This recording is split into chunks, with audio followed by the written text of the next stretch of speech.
주영진의 뉴스브리핑 본격적으로 시작하겠습니다. 어제 검찰이 박근혜 전 대통령에 대해서 국정농단 사건의 최고 정점이라 국민의 희망을 앗아갔다면서 징역 30년 구형하지 않았습니까? 어제 검찰의 구형에 대한 정치권의 반응부터 여러분께 보여드리겠습니다. 재판 과정 내내 박 전 대통령은 최소한의 양심과 헌법 수호 의무를 짊어졌던 전직 대통령으로서 국민 앞에 통렬한 자기 반성조차 보여주지 못했다는 점에서 더 안타까울 따름입니다. 신은 이러한 비극이 우리 헌정사에 반복되지 않도록 경종을 울려줄 것을 기대합니다. 헌정사상 처음으로 파면이 된 박 전 대통령은 우리 헌정사에 아주 큰 오점을 남기게 됐습니다.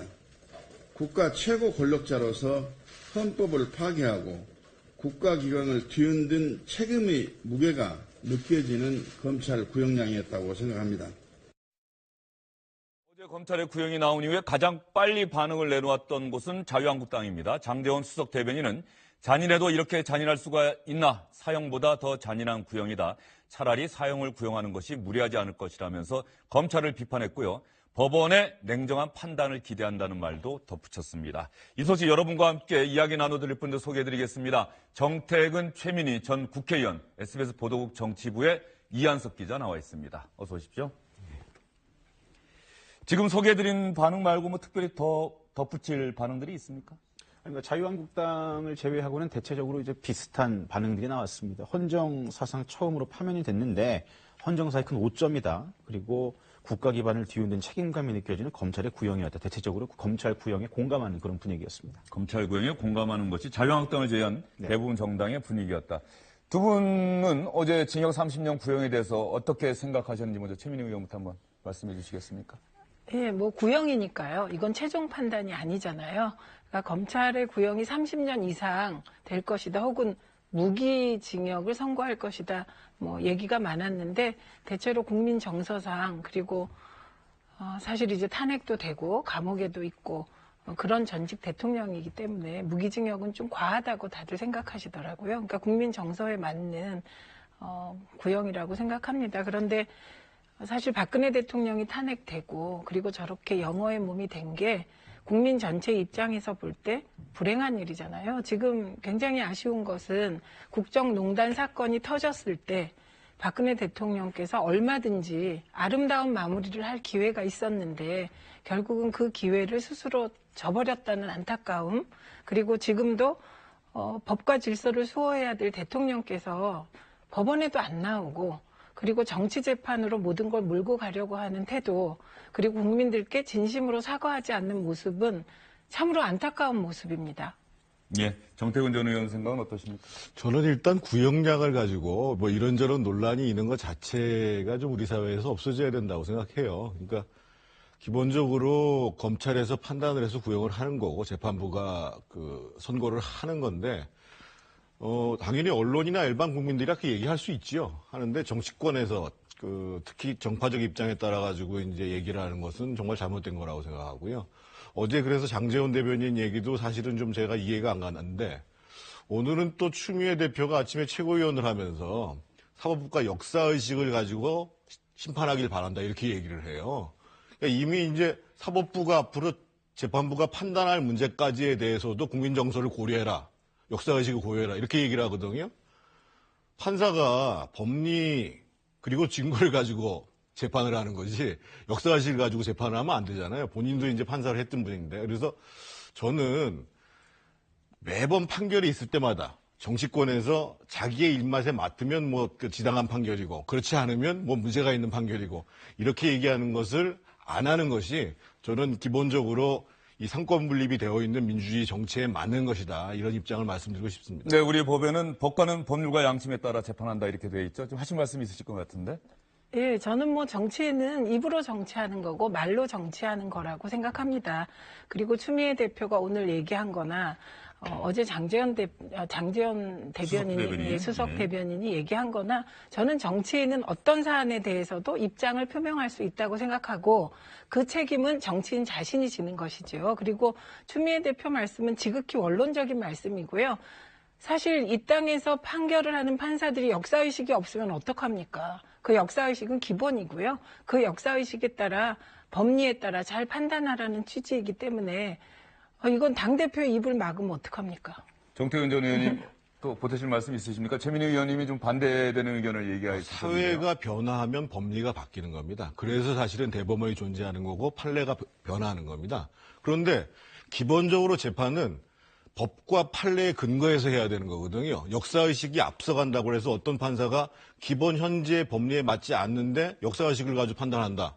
그러면 판사가 정치를 해야죠, 기본적으로. 그래서 저는 그런 것들 때문에 우리가 여러 가지 헌법소원의 장치를 만들어 놓기도 하고 헌법재판이라는 과정도 존재하는데 적어도 정치하는 사람들이 기본적으로 시스템을 바꾸지 않은 상태에서 시스템을 넘어서는 것을 요구하는 것. 이거는 저는 정당하지 않다고 생각합니다. 이거 너무 과하신 것 같습니다. 그러니까 판사가 기본적으로 역사의식을 가져라. 그리고 역사의식에 따라 재판해라. 그 정도 말을 못하게 하는 것은 저는 정치인의 입에 재갈을 물리는 것 같고요. 그리고 또 우리 사법부가 정치인의 말 한마디 때문에 역사의식으로만 판결할 거다. 저 절대 그렇게 안 봅니다. 예, 알겠습니다. 법과 원리에 따라 원칙에 따라 하실 거라고 봅니다. 예, 이렇게 두 분의 의견이 팽팽하게 맞서고 있는데요. 이한석 기자는 법조도 출입하고 있고 네, 정치부도 출입을 하고 있는데 서울중앙지법원 형사합의 22부 김세윤 부장판사 네. 최순실 씨 사건을 담당했었고 1심 판결을 내리지 않았습니까? 그렇습니다. 최 씨에 대해서 징역 20년 선고했고 말이죠.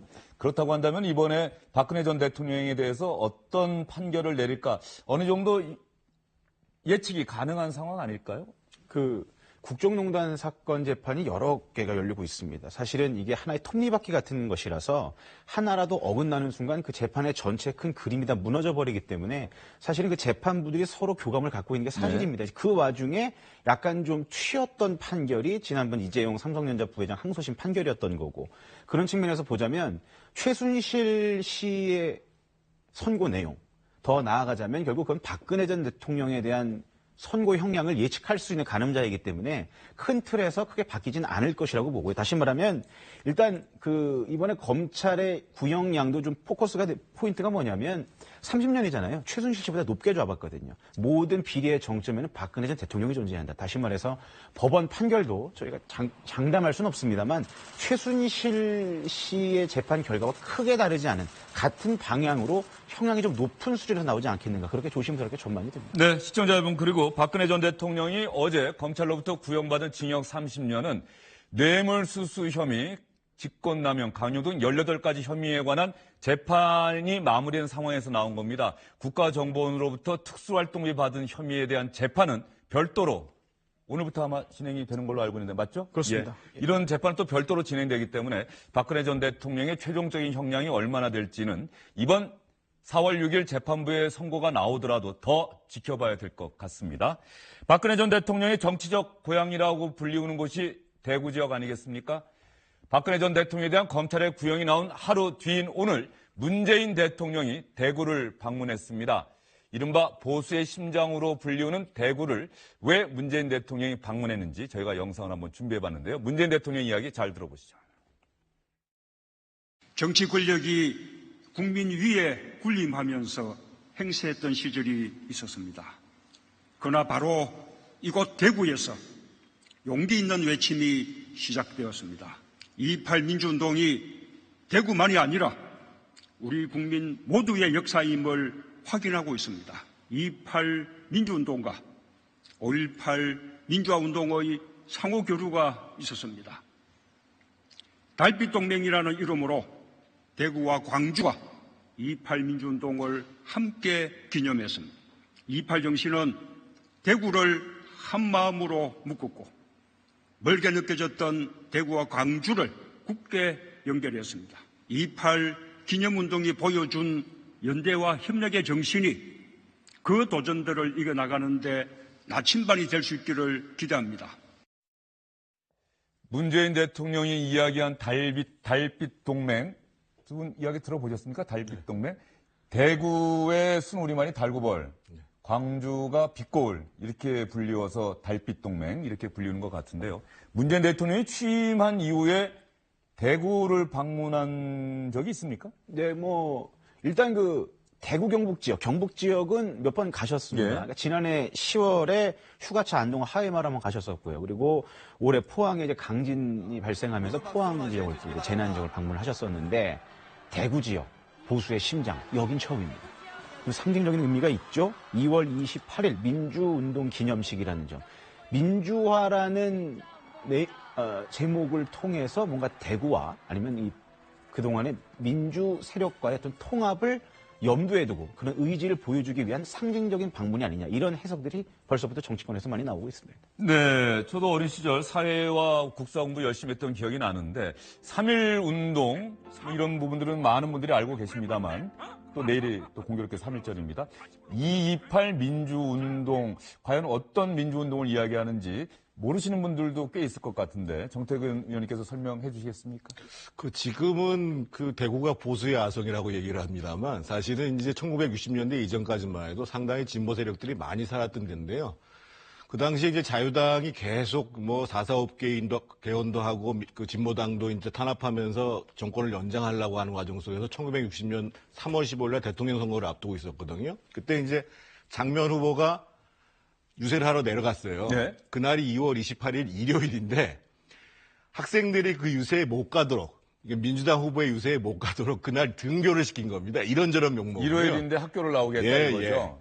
그래서 이제 그 전날에 학생들이 모여가지고 이게 말이 되냐? 우리 시위를 하자. 그리고 유세장에 가자. 이렇게 해서 처음에 한 800명 정도가 시위를 시작을 했는데 이게 이제 거리에 가니까는 학생들이 늘어났을 거 아니에요. 대부분 다 고등학생들이었습니다. 그런데 이제 여기에다 대고 이제 경북도지사는 쟤들은 공산당들이다 얘기를 하는데 시민들은 박수를 쳤죠. 그리고 격려를 해주고. 그래서 이제 한 1200명 정도가 시위를 했고 그 당시에 120명이 체포가 됐던 사건입니다. 그래서 3.15 부정선거가 있기 전에 사실은 이제 민주화로서는 그 당시에 학생들이 아주 과감하게 분연히 일어났던 그런 사건입니다. 4.19 혁명의 결정적인 계기는 이른바 3.15 부정선거였는데 3.15 부정선거가 있기 전에 이미 대구의 고등학생들. 그래서 아마 고등학생들이 민주화 운동을 한 최초의 사례가 아니냐 이런 이야기도 나오고 있는 것 같은데요. 228 민주운동 기념식이 정부 국가기념일로 지정된 게 언제입니까? 이게 이번에 이제 처음 대통령이 참석한 거고요. 2000년도에는 김대중 대통령이 이제 민간 주도로 진행되어 온 기념식에 처음 참석을 한 바가 있습니다. 하지만 대통령이 이 기념식에 공식 국가 기념일로 지정된 이후에 대통령이 참석한 건 처음입니다. 문재인 대통령이 달빛동맹 강조했습니다. 대구와 광주를 잇자 이렇게 이야기를 했는데 이 정치적 메시지가 예사롭지 않다는 이야기들이 꽤 나오고 있어요. 네, 그렇습니다. 한 3가지 정도 될 것 같습니다. 역사적인 맥락에서 보면 3.15 부정선거 이전에 이승만 정권의 몰락을 최초로 가져오게 한 시발점이 228 운동이기 때문에 대구라는 곳, 대구 경북이 결코 민주화와 먼 곳이 아니다. 그렇기 때문에 이게 5.18 민주항쟁과 맥이 닿는다. 그래서 달빛 동맹이다. 그래서 대구 시민들께 그런 메시지 주고 싶었던 것 같고요. 두 번째는 달빛 동맹이 잘 된다면 정말 영호남 화합의 마침표가 찍어질 것 같습니다. 그래서 지역 갈등 극복은 노무현 대통령 때부터 민주당 쪽에서 보면 그게 하나의 지향 가치잖아요. 실현해야 될 과제고 그것을 달빛 동맹을 통해서 이제 어떻게든 영원한 화합을 마침표를 찍고 싶다. 이런 메시지가 있을 테고 세 번째는 이 대구가 5.16 이후에 박정희 대통령, 전두환 대통령, 노태우 대통령이 다 대구 경북에서 이제 대통령이 그렇죠. 나오다 보니 이곳이 거의 이제 지금 자유한국당 쪽이 아성처럼 되어 있습니다.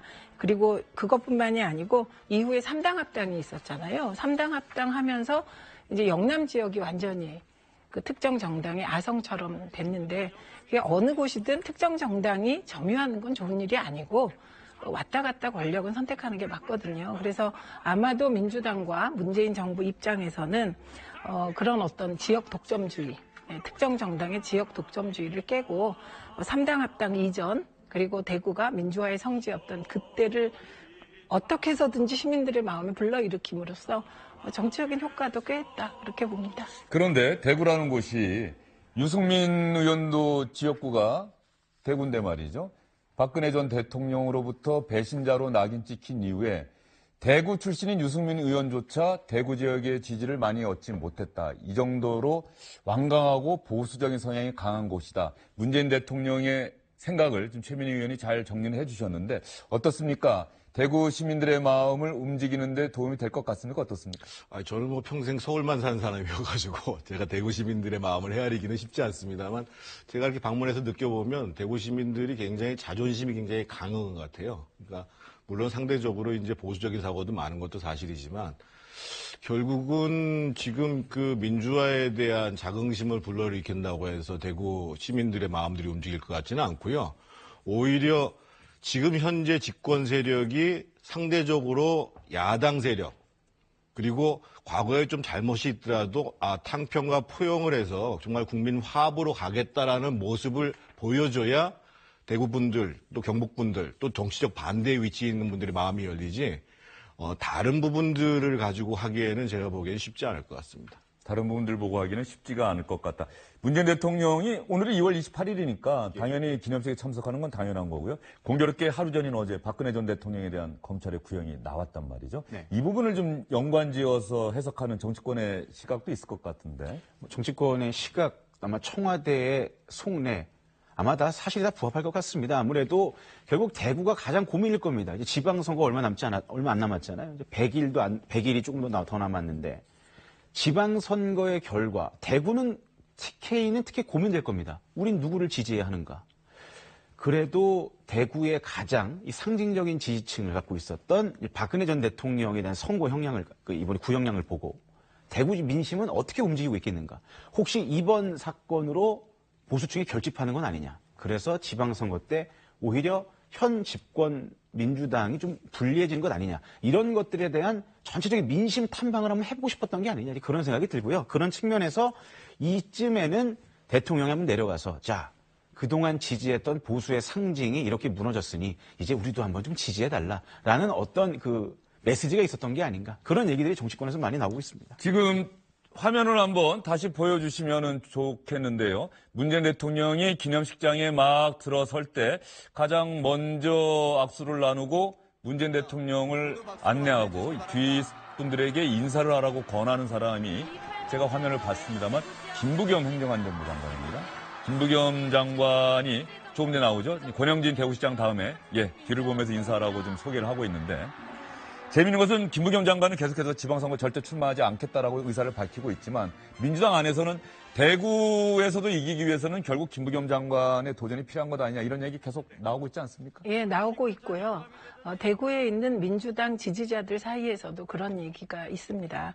근데 이제 저거는 나중에 출마할지 안 할지는 봐야 되겠죠. 근데 저는 대통령의 행보가 김부겸 안행부 장관의 대구에서의 당선, 국회의원 당선과 굉장히 이렇게 연결된 맥이라고 봅니다. 왜냐하면 그동안의 민주당이 지나치게 대구를 보수의 아성이라고 보고 공을 안 들인 것도 사실이거든요. 그래서 그것이 대구 시민들의 오랜 우리가 민주화의 주체였다는 자존심을 불러일으키는 것이든 아니면 탕평을 쓰고 화합 정책을 쓰는 것이든 대구를 향해서 끊임없이 구애를 해야 되는 거잖아요. 정치는 연애와 같아서 연애하자고 달려들지 않는 정당에게 누가 마음을 주겠습니까? 그래서 한 번 대통령께서 2.28 기념식에 참석했다고 해서 뭐 대구가 마음을 열지는 않겠죠. 그러나 김부겸 장관이 열어놓은 대구의 지평, 그다음에 홍일학 의원님이 또 당선되셨거든요. 그러니까 그 지평을 바탕으로 다가가겠다, 구애하겠다 이런 강력한 메시지가 아니었을까요? 정태근 의원이 들으시기에 어쨌든 자유한국당이나 바른미래당 이쪽 소식을 많이 들으실 것 같은데 권영진 현 시장과 경선에서 맞붙겠다 이런 정치인들이 좀 있습니까? 지금 상당히 치열한 걸로 나오고 있죠. 제가 정확히 이름을 못하는데 지금 세 사람이 이미 이제 의사를 표명했잖아요. 네. 근데 아마 이제 아까 이제 그 박근혜 전 대통령 그 판결 말씀, 그 구형 말씀도 하셨는데 현재의 심리는 뭐 박근혜 전 대통령에 대한 뭐 연민이나 동정 이런 것보다도 어떻든 그 지역적 지지 기반이라는 것들에 대한 불안감 속에서 문재인 정부를 견제할 수 있는 방법이 뭔가라는 방향으로 표가 모일 것 같습니다. 그래서 어떤 사람이 나가야 그래도 민주당에서 나온 후보를 가장 효과적으로 상대할 수 있겠는가. 이런 측면의 주안점을 둬가지고 아마 그 후보 선택이 이루어지지 않겠는가 이렇게 생각합니다. 문재인 대통령이 강조한 달빛동맹과 박근혜 전 대통령에 대한 선거 공판이 4월 6일에 열린다. 이것이 대구 지역 또 경북 지역의 지방선거 결과에 영향을 미칠 수 있다, 없다. 어떻게 보십니까? 미칠 수 있을 거라고 생각을 합니다. 근데 저는 대구 시민들의 정서가 지금 여론조사의 수치로 나타난 걸 보면 바닥에 어르신들을 중심으로 하여 박근혜 대통령에 대한 어떤 측은지심이 있는 거 확실히 맞는 것 같습니다. 그러나 대구도 연령별로 굉장히 입장이 다른 것 같고 어쨌든 현재는 저는 자유한국당이 대구의 마음을 위로하고 잡는데 실패하고 있다고 생각합니다. 그래서 이 정치란 역동적인 거기 때문에 문재인 정부와 민주당 그리고 김부겸 장관까지 나서서 대구의 구애를 계속할 경우 저는 이게 그 문재인 정부를 견제하는 쪽으로 작용하는 힘이 계속 결집할지는 미지수고 여기서 가장 큰 변수가 홍준표 대표를 비롯한 자유한국당이 어떻게 하느냐인데 지금처럼 저렇게 14% 탄핵 반대하는 분들만 보고 정치를 한다면 저는 대구에서도 쉽지 않을 거라고 봅니다. 그래서 유승민 바른미래당 대표는 지방선거 후에 바른미래당이 더욱 커질 것이다. 지금 이렇게 이야기하고 있기도 한데 정태근 의원님 생각은 어떠세요? 저는 뭐 정당 득표율로 보면은 바른미래당이 앞설 수도 있다고 보여집니다. 근데 이 대구 분위기와 관련해서 말씀드리고 싶은 것은 기본적으로 박근혜 전 대통령 선거가 사실은 이 민주당 쪽에 불리하게 작용을 하겠지요. 그럴 것이고 김부겸 장관 제가 지금 정당에 속해 있지 않습니다만 훌륭한 인재인데 사실은 제가 보기에는 지금 행안부 장관을 잘해서 리더십을 키워나가는 게 필요하지 모든 자원들을 갖다가 그때그때마다 전부 다 쏟아부어가지고 사람을 어그러뜨리게 하는 거는 저는 타당하지 않다고 봅니다. 예, 알겠습니다. 김부겸 장관은 다시 한번 말씀드리지만 본인은 절대 지방선거에 출마할 생각이 없다. 지방선거를 관리하는 주무장관으로서 본인이 지방선거에 나가는 것은 국민들이 납득하기 어렵다. 이런 이유를 대고 있는데 민주당 안에서의 출마 요구가 더욱 거세질 경우 과연 어떤 선택을 하게 될지 그 부분도 지켜봐야 될 것 같습니다. 이한석 기자에게 이제 질문할 게 많은 주제로 좀 넘어가 보도록 하겠습니다. SBS 8시 뉴스에서 그제와 어제 이틀 연속 단독으로 보도해 드렸던 내용인데 이한석 기자도 같이 취재를 했죠? 예. 전병남 기자와 함께. 예. 이명박 전 대통령과 관련한 내용으로 알고 있는데 어떤 내용인지 간략하게 핵심만 압축해서 좀 얘기를 해주세요. 그동안 이런 얘기가 많았습니다. 제2롯데월드 건설, 이거 이명박 정부에서 도와준 것 아니냐. 서울 잠실의 우뚝 솟은 그렇습니다. 제2롯데월드. 555m짜리 저 고층 빌딩. 저거 이명박 정부가 도와준 것 아니냐라는 의혹만 있었던 거죠. 하지만 이명박 정부가 적극적으로 도와줬다라는 걸 입증할 수 있는 결정적인 문건이라는 게 결국 좀 확보가 된 거고요. 네. 크게 새로 나온 내용은 골자는 크게 세 가지입니다. 첫 번째는 이명박 정부 청와대가 나서서 제2롯데월드 건설을 위한 시나리오를 직접 만들어줬다는 거. 시나리오를 직접 만들어줬다. 예. 두 번째는 미리 이 건물을 짓기 위해서 청와대 측과, 그러니까 이명박 정부 측과 롯데 측이 비밀 회동을 가졌다는 것. 그래서 사실상 MOU를 이미 논의했었다는 것. 세 번째는 그동안 알고 있었던 건 신격호 회장의 수건 사업을 알고 있었는데 알고 보니까 문건을 보면 이명박 정부에서 오히려 롯데에게 롯데월드를 지어달라고 종용을 했다라는 겁니다. 이 세 가지 내용을 골자로 좀 이상하지 않느냐. 아무리 정부에서 그렇다고 특정 기업의 현안을 이렇게 도와주는 걸 떠나서 지으라고 종용할 수 있느냐. 이거 뭔가 모종의 뒷거래가 있는 것 아니냐. 이 의혹까지가 현재까지 나왔던 얘기입니다. 저 문건은 청와대 국방비서관실의 여론관리 방안 문건이다. 지금 이렇게 나오고 있는데 그렇다고 한다면 청와대, 당시 이명박 정부 당시 청와대를 이야기하는 거죠? 그렇습니다. 이명박 정부 청와대는 왜 이렇게 롯데월드에 큰 관심을 기울인 거죠? 당시 문건들 내용을 쭉 살펴보면 이제 2008년 하반기에 서프라임 모기지 미국발 금융위기가 터집니다. 그리고는 심각한 경제 위기에 빠지게 되는데 이 롯데월드 건설을 어떤 경제 활성화의 교두보로 삼자 그런 의도로 이걸 추진하겠다라는 의도가 좀 깔려 있는 게 아닌가라는 생각도 듭니다. 그런데 그렇다면 만약 그런 의도였다면 이명박 대통령 자서전에라도 이 한 문장이라도 나왔어야 되는데 4대강 사업이 이 경제 활성화를 위한 불가피한 선택이었다. 이런 얘기는 나오지만 롯데월드 얘기는 하나도 안 나온단 말이에요. 그러니까 뭔가 숨기고 싶었던 게 아니냐. 이렇게 생각이 좀 드는 거죠. 조금 전에 신격호 회장의 수건 사업임을 여러 차례 언급하라 이런 내용까지 담겼다고 한다면 당시 청와대가 롯데그룹에 대해서 이렇게 저렇게 하는 게 좋겠습니다라고 조언, 이른바 컨설팅을 해준 것 아니냐, 이런 지적도 나올 법해요. 그렇다고 한다면. 재밌는 건 이런 겁니다. 정부가, 청와대가 일반 기업과 국가기관 간의 어떤 분쟁이 발생했어요. 예를 들어서 공군이 이 빌딩은 지을 수 없습니다. 서울공항 활주로 문제 때문에. 활주로 말이죠. 때문에 지을 수 없습니다라고 얘기를 한다면 그 기업과 국가기관의 갈등을 중재할 수 있는 역할은 할 수가 있다는 거죠. 하지만 이 사건은 청와대가 공군의 입을 막아버린 거예요.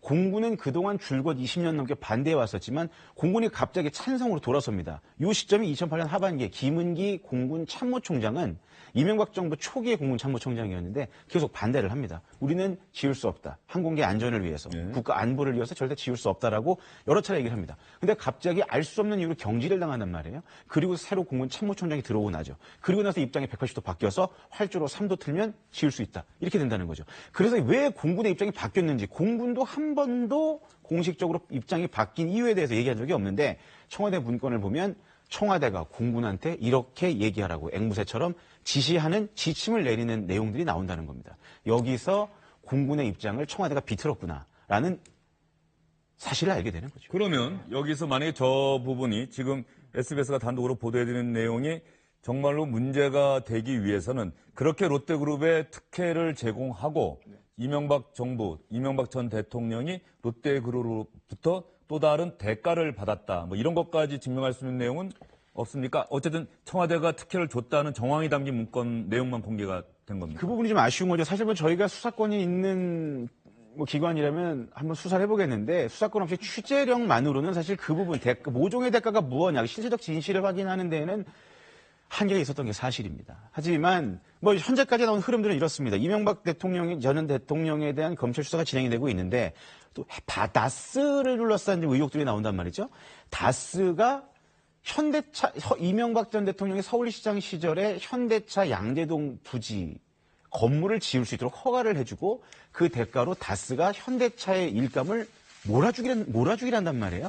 그런 식의 대가성, 뭔가 이런 모종의 거래는 결국 검찰 수사 단계에서 규명돼야 되지 않을까, 이런 생각이 좀 듭니다. 정태근 의원이 18대 국회의원 하셨죠? 예. 이명박 정부 당시인데 말이죠. 지금 SBS가 서울시에 또 부시장으로도 있었어요. 예. 잘 아시겠네요. 근데 이런 내용도 혹시 들어보신 적 있습니까? 두 가지, 그러니까 상당 부분 제가 보기에 문건에 기초한 이 기자 분석 동의를 하고요. 그렇지만 저희가 이제 이런 측면을 봐야 됩니다. 롯데 입장에서 보면 이게 1987년도부터 추진하던 계획이었습니다. 그래서 1997년도에 36층으로 내려왔다가 다시 이제 언제 추진을 하게 되냐면, 이명박 대통령이 서울시장일 때 2002년도 8월 달부터 다시 100층으로 올릴 계획을 추진을 하는데, 현실적으로 공군의 반대가 있어가지고 국방부의 반대가 있어서 못했죠. 네. 그리고 이제 노무현 정부가 그걸 협조할 리도 없는 거고, 그런 과정에서 이제 이명박 대통령이 취임한 다음에 제가 보기에는 이명박 대통령이 직접 세세한 것까지는 지시하지 않았어도 기본적으로 아까 얘기했던 경제 활성화 이런 등등을 고려해가지고 또 서울시에 대한 애정이 굉장히 많으니까요. 그래서 이 문제는 활주로를 틀어서라도 가는 게 맞다라는 지시가 있었을 것으로 저는 추정을 합니다. 그리고 사실은 민간 시설을 위해서 군용 활주로를 튼다는 거는 대통령 지시 아니면 불가능한 일이거든요, 기본적으로. 그리고 아마 이렇게 세세한 지침을 아마 이제 청와대에서 만든 과정들을 보면 이게 이제 대통령의 관심 사항이니까 아마 그 비서관들이 알아서 열심히 뛰었을 거예요. 온갖 자료를 찾아가지고. 그래서 아마 이런 문건이 작성이 됐고, 그런 과정 속에서 청와대뿐만 아니라 사실은 국무총리 조정실까지 동원돼가지고 일이 진행됐던 걸로 제가 기억을 하고 있고요. 현대차 문제는 조금 사안이 좀 다른 게요. 이명박 정부만 특별히 이제 대기업과 관련해가지고 이제 사업을 지원해주는 게 아니고, 현대차 사업 문제 같은 경우는 원래 노무현 정부 당시에 노무현 대통령께서 대기업들이 투자를 좀 촉진하라는 차원에서 재벌 총수들을 불러 모읍니다. 그 자리에서 한 가지씩 민원을 얘기하라고 하니까 그 당시에 정몽국 회장이 기아차의 R&D 시설을 갖고 있었던 양재동 사업 문제를 제안을 풀어줬으면 좋겠다. 그래서 서울시에서는 지침이 안 되기 때문에 감사원과 건교부가 나서가지고 서울시에 그거 해줘도 된다. 그래서 서울시가 반대로 그러면 건교부에다가 지침을 바꾸십시오. 이렇게 해서 도시 기반 시설은 유지한 상태 속에서 개발을 해라. 이렇게 해서 된다는 것이 그것을 나중에 이제 다스하고 연결된, 그러니까 그게 잘 돼서 다스를 도와줄 수는 있는데 양재동 사옥 자체가 거래의 내용이라고 볼 수 없기 때문에 나중에 검찰에서도 그걸 열심히 팠죠. 팠더니만 실제로 이게 청와대 지시에서 시작된 일이구나 라고 해서 이제 문제가 안 됐던 거고. 정태근 의원이 그 당시에 사실관계를 참 많이 알고 계시다 이런 생각이 좀 드는데 말이죠. 이제 우리가 어떻게 봐야 할까 이 문제인 것 같아요. 네. 이명박 전 대통령으로서 지금 이한석 기자도 잠시 언급했습니다만 경제 활성화를 위한 대통령의 어떤 통치권 차원의 통치행위의 일환이냐 아니면 명백한 사기업에 대한 특혜냐. 과연 어떤 지점에 우리가 더 중점을 둬야 할 것인지 이 부분이 핵심이 될 것 같은데 우선 말이죠. 대통령이 통치 행위를 한다고 하더라도 대통령의 통치 행위는 적법해야 되는 겁니다. 그리고 일반적인 상식에 부합해야 되는데 이 롯데 제이월드 특혜를 주는 과정은 여러 가지 이상한 게 있는데요. 저는 그중에서 두 가지만 말씀드리고 싶습니다. 우선 하나는 이제 참여정부 때의 롯데가 뭐 전방위적인 로비를 했겠죠. 그래서 그때 활주로를 7도 정도 틀어서 활주로를 7도 틀어서 제이롯데월드를 허가해주자 이런 제안이 들어왔을 때 그 활주로 7도 트는데 들어가는 비용이 1조 원 정도였습니다. 그런데 이게 이명박 정부 때 와서 활주로를 3도 틀어도 가능하다 이런 안이 나와요. 그런데 제가 말씀드리고자 하는 건 이 3도로 틀면 비용이 드는 롯데 비용이 3천억으로 줍니다. 그런데 중요한 것은 이명박 정부가 제2롯데월드를 재심하게 된 빌미가 활주로를 7도에서 3도로 틀어도 가능하다는 이런 새로운 사실입니다. 그런데 이게 새로운 사실이 아닌 것이 참여정부 때 이미 활주로 3도를 틀어서라도 해달라는 롯데 민원이 있었고 검토한 다음에 참여정부에서는 명백히 불가능하다. 할 수 없는 일이다. 이런 답변을 했던 거거든요. 그러니까 이런 활주로 관련해서 있는 이 디테일한 사실들을 보면 이해가 안 간다. 이런 거고. 두 번째는 대통령이 얼마나 강한 의지가 있었으면 청와대 비서관인지 이 문건을 작성하고 1단계, 2단계, 3단계 지침을 구체적으로 작성한 사람이 이렇게 거짓말까지 했겠냐. 그러니까 저는 이 롯데에 왜 무엇 때문에 이명박 대통령이 이렇게까지 무리를 해가면서 국가 안보를 맞바꾸면서까지 위험하게 하면서까지 제2롯데월드를 추진했을까? 이건 정말 너무나 큰 퀘스천 마크. 예, 이명박 전 대통령에 대한 너무나 큰 퀘스천 마크. 예, 첨언을 하나 드리면요. 저희가 지금 보도를 다 못했습니다. 분량이 좀 워낙 많아서. 근데 첨언을 좀 해드리면 저희가 이종석 참여정부 당시 NSC 참모차장을 만났습니다. 이렇게 얘기를 합니다. 롯데월드를 건설하는데 2만 8천 명 정도 일자리 창출 효과가 있다. 그러니까 참여정부 입장에서도 일자리가 줄고 있었다는 거. 그래서 일자리 창출에 당시 노무현 대통령도 굉장한 큰 의지를 갖고 있었다는 거. 그래서 안보실 NSC에 어떻게 해서든 한번 적극적으로 알아봐라라는 지시를 내렸다는 거예요. 그래서 최대한 할 수 있는 모든 방법을 동원해서 롯데월드를 지을 수 있는 긍정적인 방향으로 검토하려고 했는데 어떤 수단을 동원해도 안 되더라는 겁니다. 안 되는 건 안 되는 건데 갑자기 정권이 바뀌었는데 국가 사업 아닙니까? 청와대가 나서서 그렇게 적극적으로 도와주는데 불과 정권이 바뀌자마자 1년도 안 돼서 이렇게 갑자기 롯데월드를 지을 수 있게 되었느냐. 이거는 말씀하신 대로 대통령의 강력한 의지와 결정이 있진 않으면 불가능한 일이다. 그렇다면 그 안에 어떤 거래가 있었겠느냐. 이 부분은 검찰에서 규명해야 될 문제입니다. 네, 검찰은 범죄 혐의가 있을 경우에 수사를 한다는 게 검찰의 원칙인데 SBS가 단독으로 보도해드린 내용과 관련해서 검찰에 과연 수사를 할지 이 부분도 지켜봐야 될 것 같고요. 정태근 의원 나오셨으니까 간략하게 이명박 전 대통령이 검찰 수사에 대해서 정치 보복이다라고 하는 대국민 입장 밝힌 이후에 아직까지는 특별한 이야기가 나오지 않고 있습니다. 일각에서는 뭐 정치적으로 접근하는 것도 이해할 수는 있는데 그럼에도 불구하고 지금까지 드러난 사실에 대해서는 적어도 사과해야 되는 것 아니냐.